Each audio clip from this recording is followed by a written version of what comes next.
La lealtad del cristiano es a Dios y no al mundo. Apocalipsis capítulo 2, versículos del 8 al 11. Dice la santa palabra del Señor.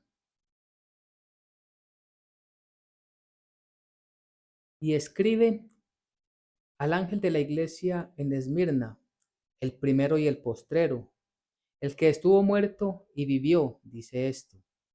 Yo conozco tus obras y tu tribulación y tu pobreza, pero tú eres rico. Y la blasfemia de los que se dicen ser judíos y no lo son, sino sinagoga de Satanás.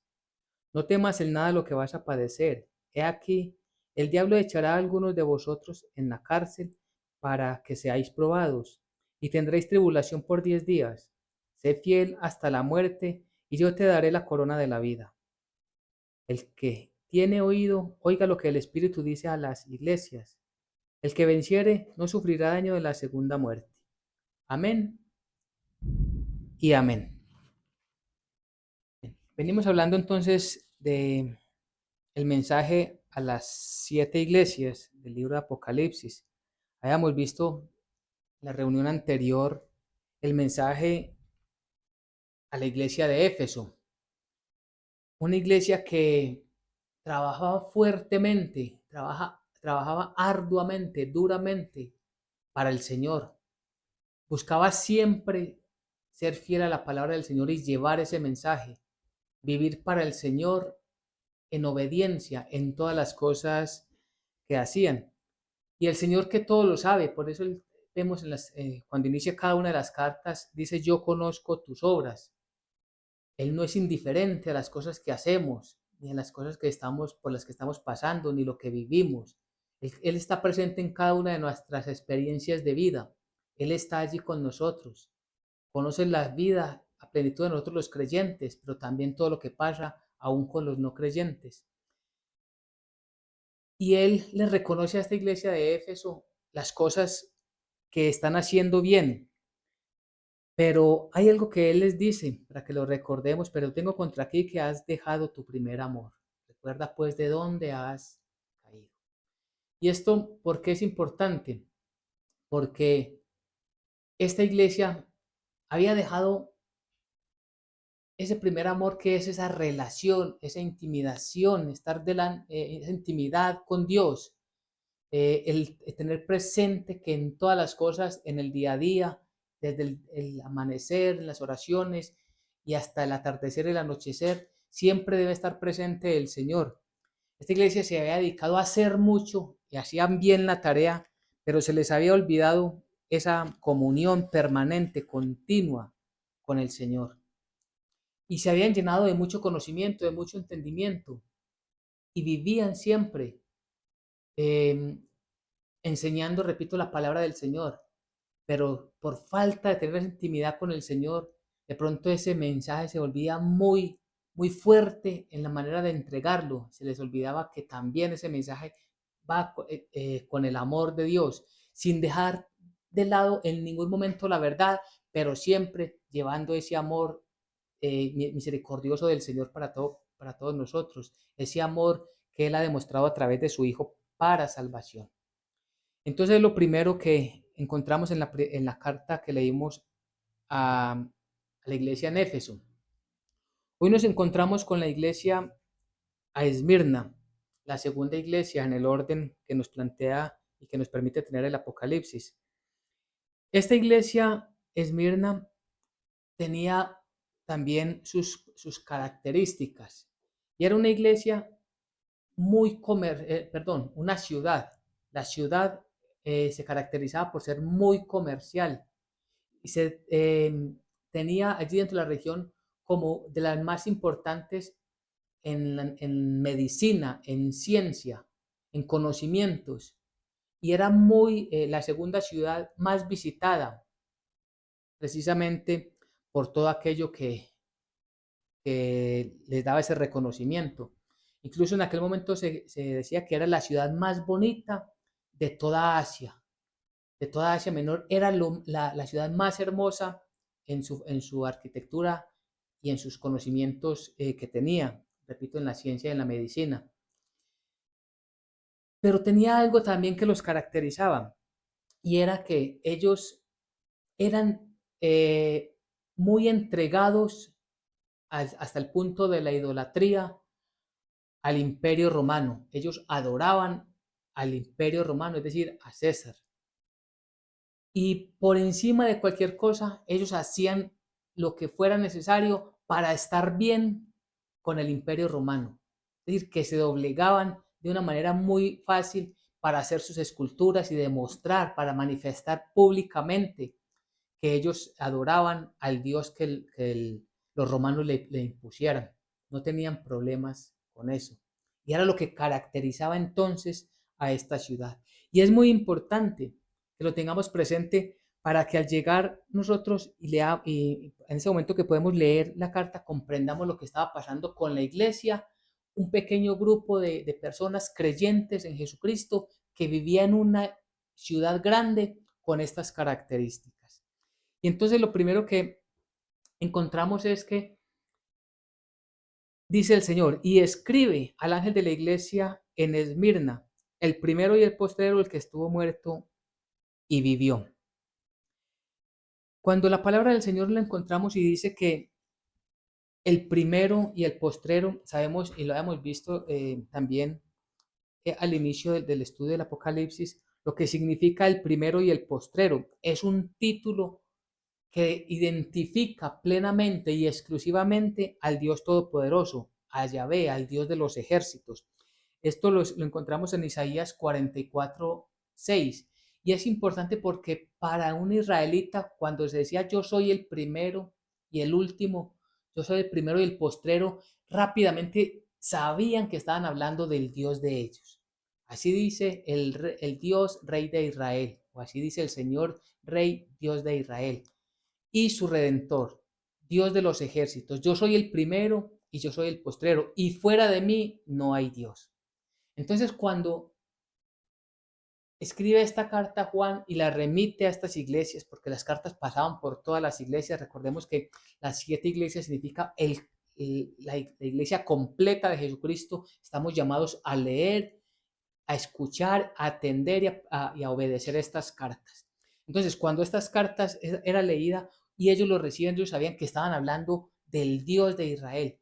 Pero cuando dicen que el Dios, ese Dios de los ejércitos, Yahvé o Jehová, repito, según la traducción que tengamos en la Biblia, o en otras dice simplemente el Señor o el Dios Todopoderoso también, lo entendemos más fácil nosotros. Cuando se refieren al primero y al postrero, saben que está hablando del Dios Todopoderoso, pero que ese Dios Todopoderoso es el único Dios. Por eso dice, y fuera de mí no hay Dios. Y si es Jesucristo el que está hablando, él mismo, el Espíritu está testificando que Jesucristo es Dios. Y es algo muy importante. Es que muchas personas dicen fácilmente que niegan que la deidad de Jesucristo, que Jesucristo no es Dios, pero basta con consultar la Biblia y en muchos pasajes nos confirma el Espíritu de Dios que Jesucristo es el mismo Dios entre nosotros. Entonces dice, escribe el ángel de la iglesia de Esmirna, el primero y el postrero, el que estuvo muerto y vivo, dice esto. El que estuvo muerto y vivo, ¿de qué está hablando? De la crucifixión, de la muerte y de la resurrección de Jesucristo. Entonces, el que fue crucificado, el que murió, fue sepultado y resucitó, es el mismo Dios del Antiguo Testamento que hoy se manifiesta o se manifiesta a través de su Hijo Jesucristo. En el Antiguo Testamento solo lo conocían como el Dios Padre. Nosotros tenemos la completitud de la Biblia y sabemos que es Dios Padre, Dios Hijo y Dios Espíritu Santo, el mismo y el único Dios verdadero. No se nos puede olvidar esto, que es un fundamento principal de nuestra fe. Entonces, el que crucificaron, el que sepultaron, el que resucitó, es el mismo Dios del Antiguo Testamento que envió a su Hijo para rescatarnos de la muerte eterna. ¿Y qué es lo que dice? Dice, nuevamente, yo conozco tus obras. Importante, yo conozco tus obras, es que Él conoce cada situación, cada momento, cada dificultad o cada alegría que tenemos en nuestro día a día. Él conoce cada momento así sea para nosotros muy pequeñito o muy grande, Él lo conoce plenamente, Él lo conoce completamente, Él conoce todo lo que sucede en nuestra vida, tanto en nuestra vida exterior como en nuestra intimidad, en lo interior, que solamente cada uno de nosotros conoce, también Dios lo conoce. O sea que cada situación mínimo la conocen dos, quien la está viviendo y el Dios Todopoderoso. Y eso es importante para que nosotros aprendamos siempre en cualquier situación que nos estemos desenvolviendo, entender que con nosotros está Dios y que no podemos ir contra su voluntad porque lo estamos deshonrando a Él. Le si es un mal comportamiento, dando un mal testimonio que lo deshonramos a Él, deshonramos su palabra, deshonramos la obra de Jesucristo. Y que cuando tenemos esos triunfos, esas victorias, esas alegrías, porque sabemos que Él nos ha provisto de ese gozo. Todo lo ponemos en las manos del Señor. Por eso, importante una y otra vez cuando Él dice, yo conozco tus obras. Y muy importante, yo conozco tus obras y es lo que el Señor mira hoy. Yo conozco tus obras, conoce nuestras obras en torno al ministerio, en torno al discipulado que todos nosotros llevamos. Porque si decimos que somos discípulos de Jesucristo, estamos en medio de un discipulado. Y ese discipulado lleva en sí misma unas acciones, unas responsabilidades que el Señor nos dejó. Y es sobre ese comportamiento en torno a nuestra fe que el Señor está valorando esta iglesia en este momento. Y dice, yo conozco tus obras y tu tribulación. Entonces le está diciendo, yo conozco tus obras. Está diciendo, yo conozco tu tribulación y tu pobreza. Tribulación, todas aquellas dificultades que sufre el creyente por causa de la fe de Jesucristo. Repito, toda tribulaciones, toda dificultad que sufre el creyente, toda oposición que sufre el creyente por causa de la fe de Jesucristo, todo sufrimiento que trae, que le llega a una persona por causa de testificar el Evangelio de Jesucristo. Entonces dice, yo conozco lo que está sufriendo por testificar mi nombre, es lo que dice el Señor. Lo puede decir de cada uno de nosotros. Hay en nosotros un sufrimiento, hay en nosotros una tribulación, hay en nosotros tristeza o dolor por causa de testificar el Evangelio. O pasamos, como se dice popularmente, pasamos de agache, pasamos por los lados para que no nos vean y de esta manera no sufrir afrentas. Nos avergonzamos del Evangelio de Jesucristo. Nos avergonzamos de decir que somos cristianos, que somos creyentes. Nos avergonzamos de hablar del Evangelio de la salvación por gracia. O simplemente hacemos lo que Dios nos ha mandado y las consecuencias que sean, pues el Señor será quien nos ayude a sobrellevarlas. Por eso dice, yo conozco tus tribulaciones. Él sabe si nosotros verdaderamente estamos sufriendo por causa del Evangelio, que es una de las opciones, porque hay otra forma de sufrir, es por causa del pecado, por causa de desobedecer al Señor. También hay consecuencias que son negativas, hay un sufrimiento, pero esto es por causa de no seguir a nuestro Señor. Y esas son graves, estas otras vamos a ver que no son para nada graves. Entonces Él dice, yo las conozco, tienes que confiar en mí, porque el Señor no nos va a dejar avergonzados, el Señor no nos va a dejar, no nos va a dejar que suframos o que llevemos algo que no podamos soportar. Él siempre va a estar con nosotros, los que depositamos plenamente nuestra fe y nuestra confianza en Él, en el Señor. Y conozco tu pobreza, yo conozco tu pobreza, pero tú eres rico. ¿Cómo así? Él dice que yo conozco tu pobreza, pero tú eres rico. Lo que significa, lo que está diciendo el Señor es que Él siempre, Él siempre va a estar con nosotros. Aunque físicamente esta iglesia estaba viviendo en una extrema pobreza, y esta pobreza era por causa del testimonio del Evangelio, por causa de Jesucristo. Miren, como ellos se oponían a la idolatría que la ciudad, que los habitantes de Esmirna tenían para con los dioses romanos, con las deidades o dioses falsos romanos. Ellos se oponían, pues Esto les impedía que ellos accedieran a muchos bienes de la misma sociedad, les negaban, les rechazaban y aún lo que tenían se los quitaban, los despojaban bruscamente. Se dice que realmente ellos sufrían porque era la gente que estaba en medio de ellos, era gente muy violenta, eran gente que siempre estaban en su contra, pero aún así ellos permanecían firmes y fieles en la fe cristiana. A pérdida, estaban a pérdida de lo que poquito que tenían, pero aún así ellos no lo valoraban como importante y seguían confiando en el Señor. Y por eso el Señor les dice, yo conozco tu pobreza. Sí, claro, ellos físicamente están en pobreza, pero Él les afirma, pero ustedes son ricos. ¿Por qué? No tienen las cosas materiales, no tienen lo material, pero sí tienen lo más importante, lo espiritual. Mire, el Señor Jesucristo nos dijo y nos recuerda una y otra vez, buscad primero el reino de Dios y su justicia, y las demás cosas serán añadidas. Ellos tenían lo primordial, el reino de Dios en sus corazones. Sabían y tenían en sus corazones, en sus vidas, la esperanza de que esto que estaban viviendo era pasajero y que vendría para ellos eternamente esa paz y ese gozo que nadie se los podría robar, que nadie se los podría quitar. Entonces, es como una contradicción. Los ricos de este mundo y ellos con la pobreza de este mundo, pero ellos con la riqueza del reino de los cielos y el mundo absolutamente sin nada mejor dicho, del reino de los cielos.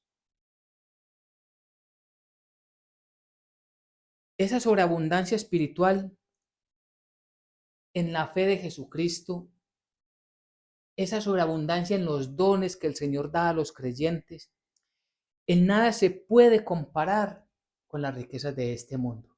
Y aún algo que es mucho mejor, todos los dones del Señor, o sea, todo lo que el Señor nos da, entendamos como dones todo lo que el Señor nos da, el don de la fe, el don de la vida, la sabiduría, todo lo que el Señor regala para que comprendamos que ya hemos sido salvados por Cristo Jesús nuestro Señor y que nada, nada absolutamente cambiará eso en nuestra vida. Eso es suficiente para soportar la escasez material de este mundo. Es decir, la abundancia del reino de Dios en nuestras vidas da las fuerzas y ayuda totalmente para soportar y sobrellevar las dificultades de este mundo, aún en la más extrema escasez como la que tenían esta iglesia. Para ellos era más importante y lo comprendieron y es algo que debemos orarle y pedirle al Señor, que nosotros podamos comprender las riquezas del reino. Sé que todos lo luchamos y tenemos esa lucha día tras día por tener las comodidades de este siglo. Pero si eso nos está llevando a olvidarnos de la palabra de Dios, tenemos que desistir de esto. Si esto nos convierte en que nos vamos a apartar de Dios para estar más metidos en la sociedad en medio de sus idolatrías, tenemos que desistir de esto. Primero el reino de Dios, primero entender y comprender cuál es el propósito del Señor para nuestras vidas.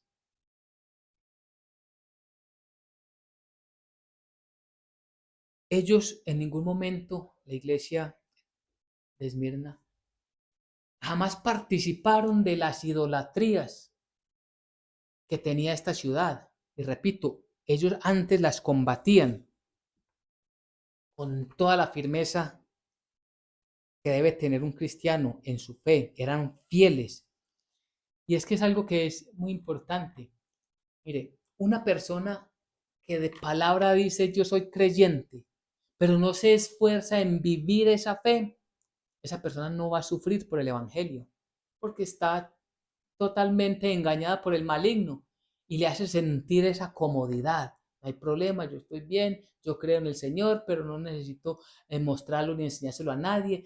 Que en el mundo no me noten como cristiano, eso no tiene ningún valor. Cuidado, estaríamos siendo engañados por el maligno.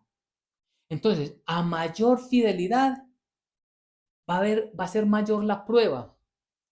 Claro, siempre, siempre el Señor permite en su divina providencia que vivamos y pasemos por pruebas, y esto no lo podemos olvidar. Pero ninguna prueba ni ninguna tentación va a estar por encima de nuestras capacidades. Es decir, que el Señor nos va a dotar de las capacidades para sobrellevar cualquier tribulación y cualquier prueba que nos encontremos en nuestro caminar cristiano. Y debemos de confiarlo. Porque alguien podría decir, bueno, si a mayor fidelidad mayor es la prueba, pero entonces yo no voy a ser tan fiel, o voy a ser medio fiel, o un poquitico fiel, o casi un nada fiel. No, la fidelidad se es o no se es, se tiene o no se tiene. Como si pensáramos que una persona casada dice, yo voy a serle fiel a mi esposa un poquito, no del todo, pero sí la mitad, o un poquitico más, o un poquitico menos. No, o se es fiel o no se es fiel, y a eso nos invita la palabra del Señor, a que le seamos fieles plenamente, totalmente, en toda nuestra manera de vivir. Y esto fue lo que pasó con esta iglesia. Y por causa de esto que pasó, llegó la blasfemia. Por eso dice, yo conozco la blasfemia de los que dicen ser judíos y no lo son, sino sinagoga de Satanás. Recordemos que cuando vimos la carta a Éfeso, el Señor les dijo que esta iglesia en Éfeso probaba a aquellos que decían ser apóstoles y no lo eran. Es decir, aquellos que decían que eran mensajeros de Jesucristo, pero no eran mensajeros, no eran enviados por Jesucristo. Ellos se habían autonombrado mensajeros de Jesucristo y llevaban mensajes totalmente pervertidos. Pues ahora esta iglesia estaba en medio de una sinagoga, habían lugares de reunión de los judíos, donde ellos mostraban una credencial física, es decir, podía que ellos, por su descendencia física, fueran descendientes de Abraham, de Isaac, de Jacob, y posiblemente hasta se pudieran saberse cada uno cuál era su genealogía desde Abraham. Abraham engendró a Isaac, Isaac engendró a Jacob, Jacob engendró a todos los 12 líderes, sus 12 hijos, los líderes de las tribus de Israel, las 12 tribus de Israel, y seguir así la descendencia hasta su papá y hasta ellos. Puede que físicamente se lo supieran y pudieran decir como una carta de presentación, es que mire que yo soy judío. Pero es que la palabra de Dios dice que no es judío el que lo es en la carne. Y esto, ¿dónde lo podemos conocer? Lo conocemos en Romanos 9, versículos 6 al 8.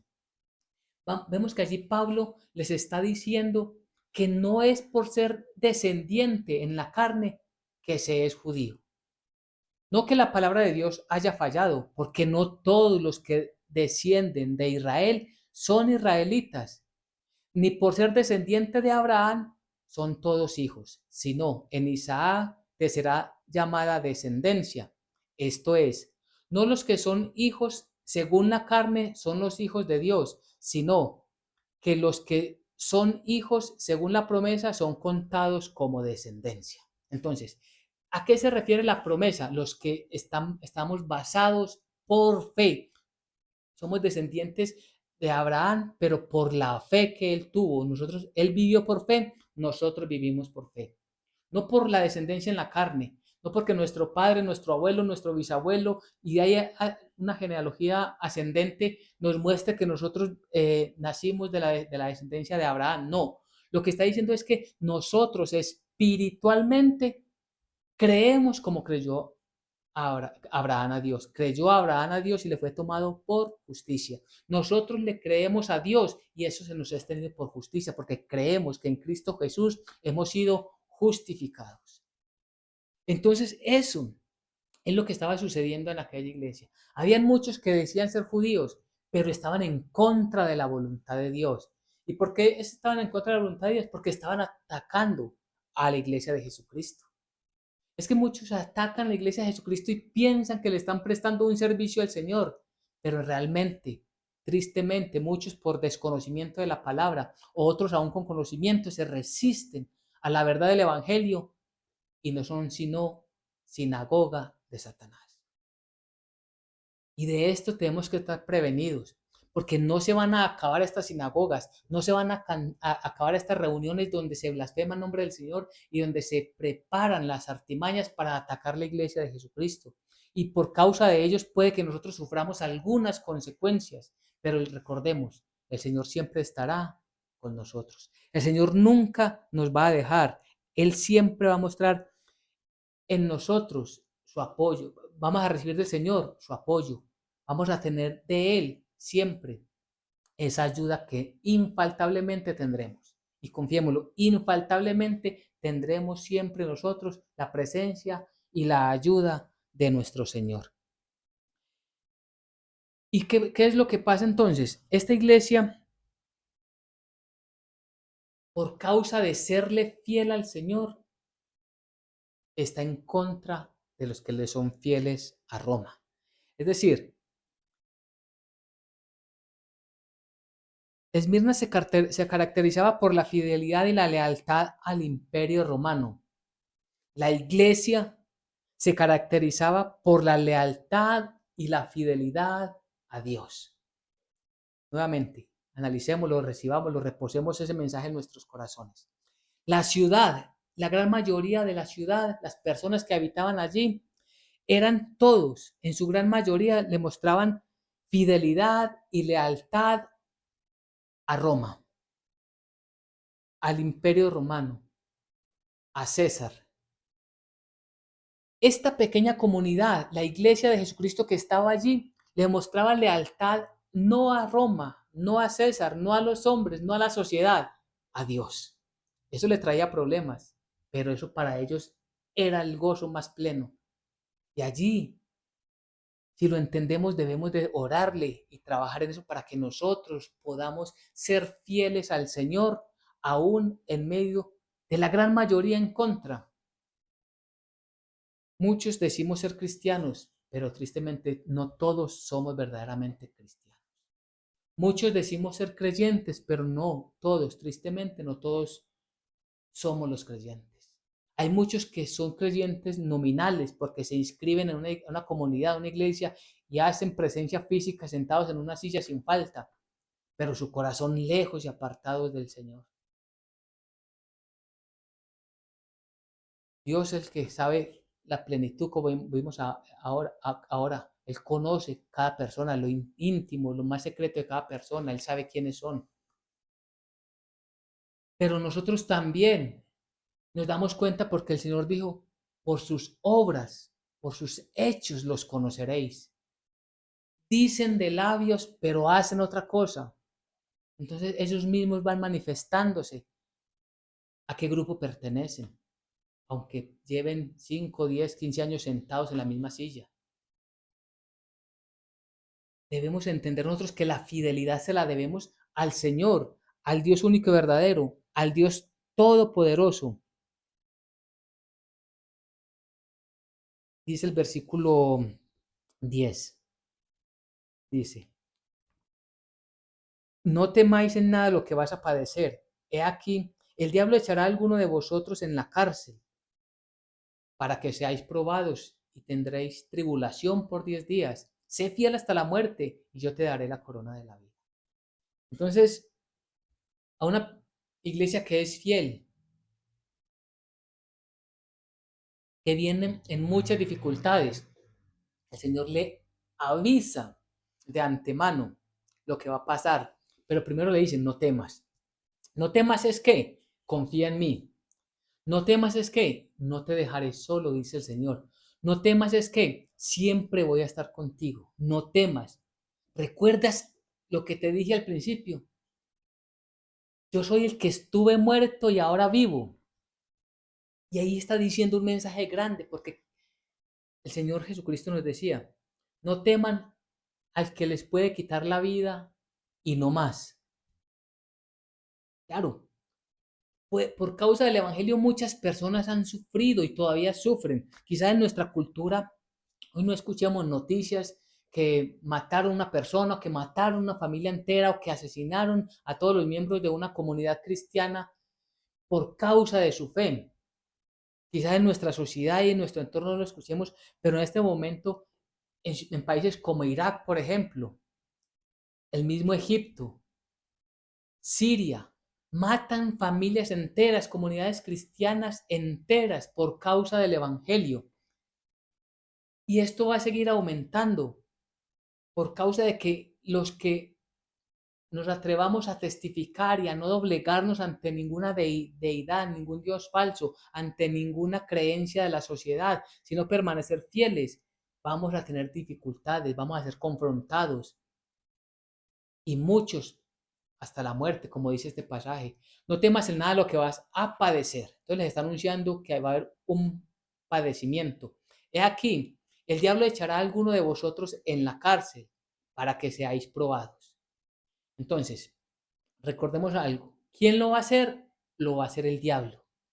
Pero ¿quién lo permite? Dios. Recordemos que hay muchas personas que dicen, Dios, ¿por qué permite esto? Dios, ¿por qué permite lo otro? Dios, ¿por qué?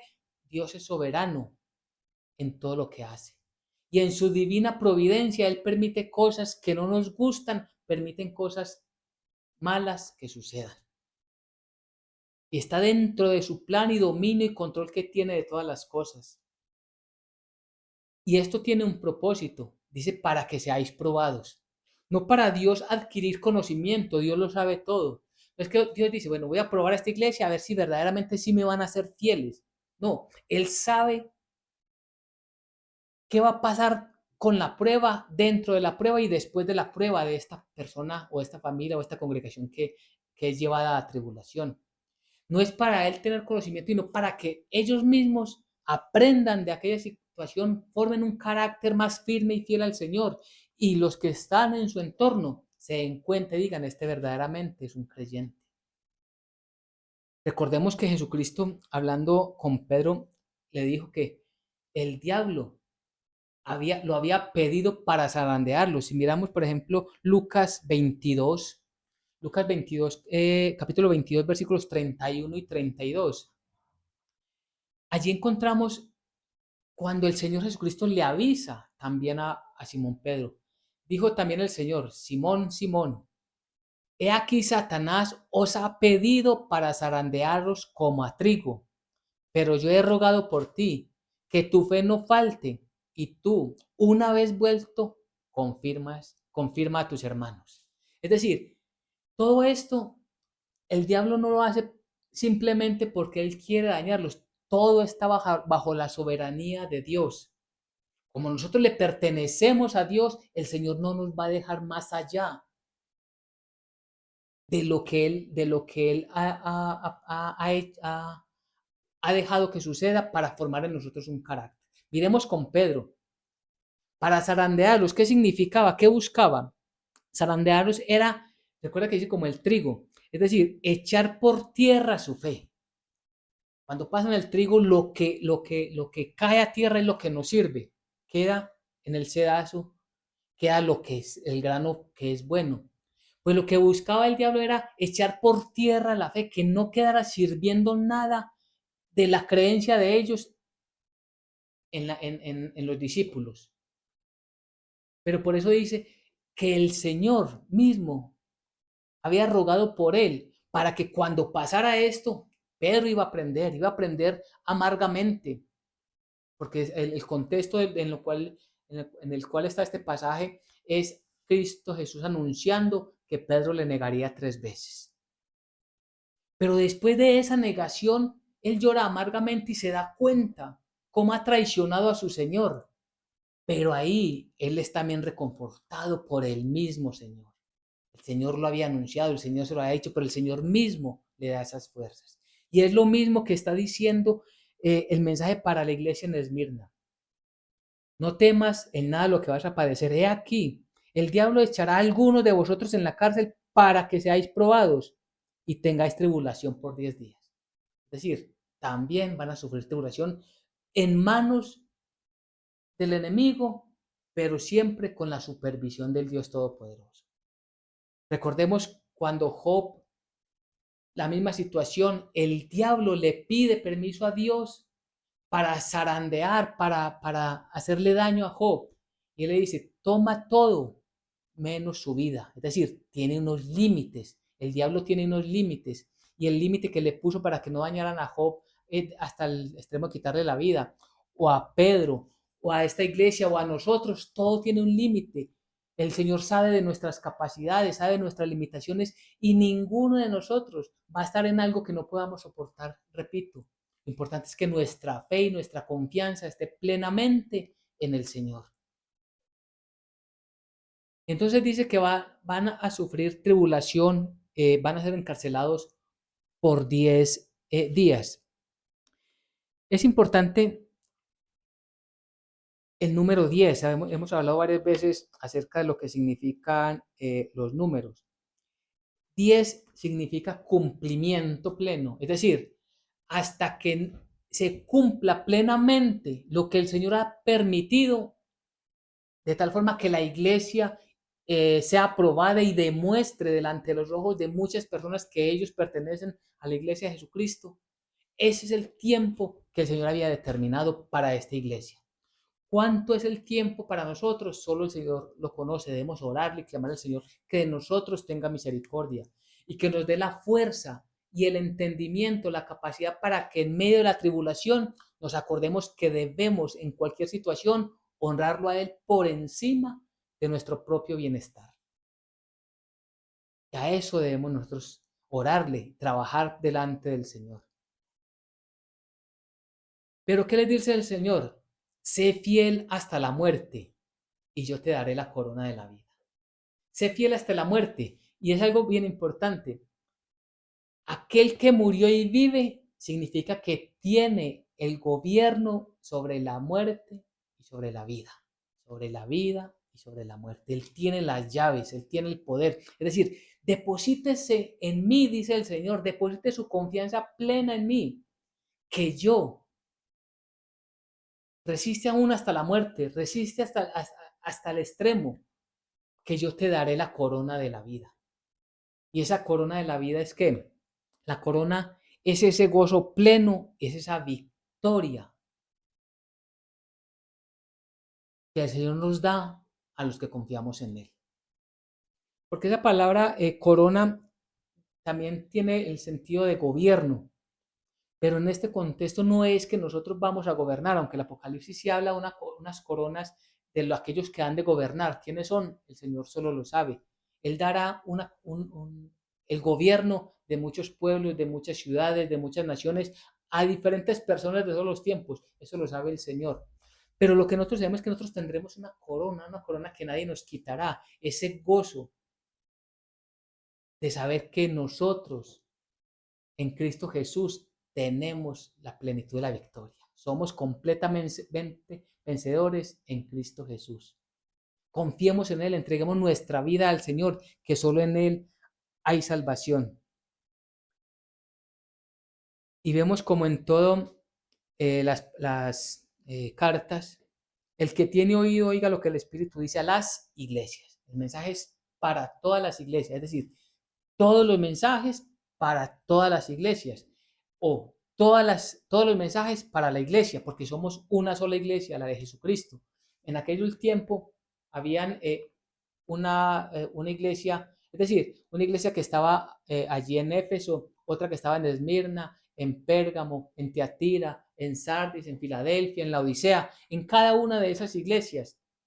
Es como si dijéramos a la iglesia que está en este momento en Jerusalén, a la iglesia que en este momento está en la ciudad de Bogotá, en Colombia, o la iglesia que está, pero aún sea en la ubicación geográfica en la que nos encontremos, es para que todos la leamos, para que todos la tengamos presente, para que todos estemos dispuestos a aprender lo que el Señor nos enseña a través de ellas.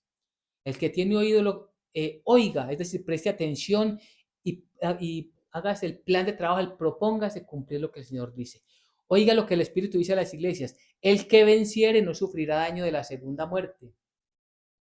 Es decir, hay una primera muerte para todos, pero hay una segunda muerte que no vamos a sufrir, no van a sufrir todos. Es decir, los creyentes no sufriremos la segunda muerte. Yo creo que ya lo hemos dicho en otras reuniones. El que nace una sola vez, muere dos veces. Todos hemos nacido una vez. Entonces, el que nace una vez, una sola vez, muere dos veces. Pero el que nace dos veces, muere una vez. El que nace dos veces, muere una vez. Nuevamente, todos ya nacimos una vez. Los creyentes tenemos un nuevo nacimiento, que es cuando llegamos delante del Señor, le reconocemos a Él como el único Señor y Salvador de nuestras vidas, comprendemos que somos pecadores, que necesitamos de un Salvador y ese es Cristo Jesús. A partir de ese momento en que creemos, se da el segundo nacimiento. Entonces, nacimos la primera vez como todos, nacimos la segunda vez los creyentes, no vamos a pasar por dos muertes, vamos a morir físicamente una vez, pero no dos veces. Para que lo entendamos un poquito, vamos a Apocalipsis 20, versículos del 4 al 6. Apocalipsis 20, del 4 al 6. Miremos cómo dice la palabra del Señor. Esto es el final del Apocalipsis. Después de este mensaje a las 7 iglesias, después de la gran tribulación, después de los 21 juicios de los que habla el Apocalipsis, ya terminando la profecía dice, hablando Juan, y vi tronos y se sentaron sobre ellos los que recibieron facultad para juzgar, lo que les decía ahorita. El Señor a algunos les va a dar la facultad de juzgar. Y vi las almas de los decapitados por causa del testimonio de Jesús y por la palabra del Señor. Es decir, los que murieron por causa del Evangelio. No valoraron su vida como más importante, sino que fue más importante la palabra de Dios y el testimonio de Jesucristo. Entonces, y vi las almas de los decapitados por causa del testimonio de Jesús y por la palabra de Dios. Los que no habían adorado a la bestia ni a su imagen. Recordemos que esta iglesia se resistió a toda adoración, a toda idolatría, a toda adoración pagana. Por causa del testimonio de Jesús y por la palabra de Dios, los que no habían adorado a la bestia ni a su imagen y que no recibieron la marca en sus frentes ni en sus manos y vivieron y reinaron con Cristo 1000 años. Vivieron significa que resucitaron. Es decir, habían muerto por causa del Evangelio y ahora resucitaron. Murieron en Cristo Jesús y ahora está diciendo que vivieron, que resucitaron y reinaron con Cristo Jesús. Los otros, versículo 5 dice, pero los otros muertos no volvieron a vivir hasta que se cumplieran los 1000 años. Esta es la primera resurrección. Entonces, ¿cuál es la primera resurrección? Donde los creyentes vamos a resucitar con Cristo Jesús. Los que muramos creyendo en Cristo Jesús vamos a resucitar. Los que murieron sin creer en Cristo Jesús van a quedar allí todavía, digámoslo literalmente, sepultados.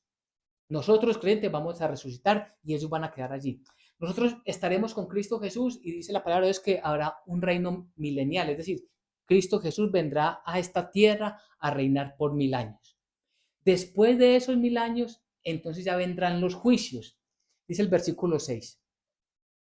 Bienaventurado y santo el que tiene parte en la primera resurrección. La segunda muerte no tiene potestad sobre estos, sino que serán sacerdotes de Dios y de Cristo y reinarán con él 1000 años. Entonces, bienaventurado santo el que tiene parte en la primera resurrección. Si nosotros somos creyentes, nacimos en el nacimiento natural, nacimos una segunda vez por haber creído en Jesucristo, ahora resucitamos y jamás volveremos a morir. Importante. Ahora, los que no son creyentes, ellos nacieron una sola vez y murieron.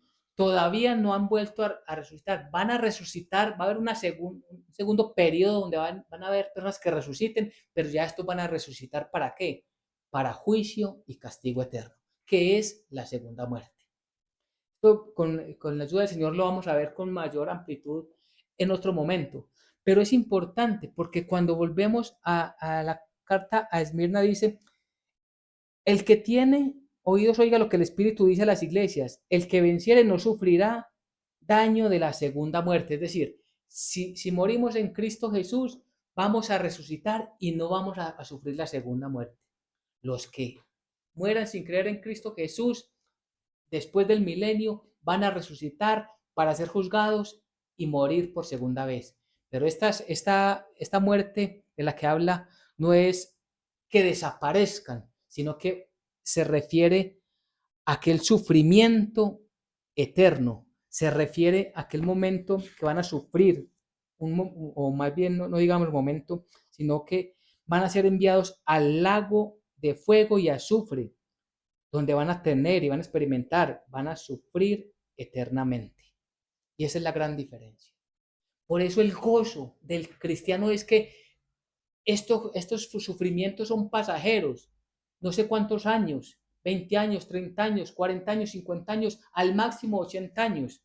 Mire, en esta iglesia de, de Esmirna, allí había un pastor, el nombre era Policarpo, más o menos unos 40, 50 años después de que Juan escribe, y algunos dicen que allí se estaba cumpliendo parte de esta profecía que el Señor anunció.